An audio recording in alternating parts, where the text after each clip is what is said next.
So mga boss, nandito po kami sa isang auto shop, no?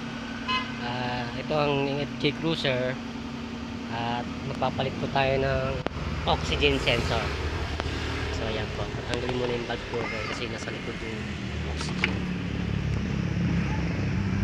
So, ayun na mga boss, natanggal na yung oxygen sensor ng FJ Cruiser. So ito mga boss, ito yung bank 1. Itong FJ Cruiser is apat pala yung oxygen sensor niya. So parehas bank 1 lang ang kukunin. So ayan mga boss, tatanggalin ko yung isa. Ayan kung nakikita nyo sa video, masakit na yan. Ayan pa yung parehas bank 1 na tatanggalin.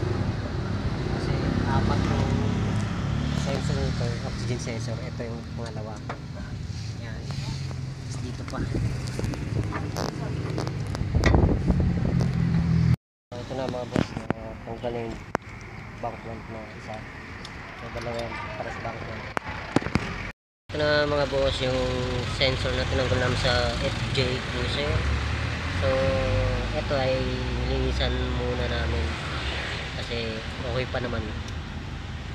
Kasi kung hindi na siya okay, papalitan siya.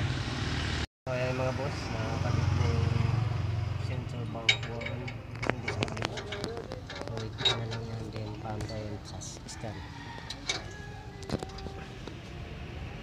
So ayan mga boss, nakabit na yung sensor. So, ito. Yung sa ilalim nito. Ayan mga boss, nakabit na yan.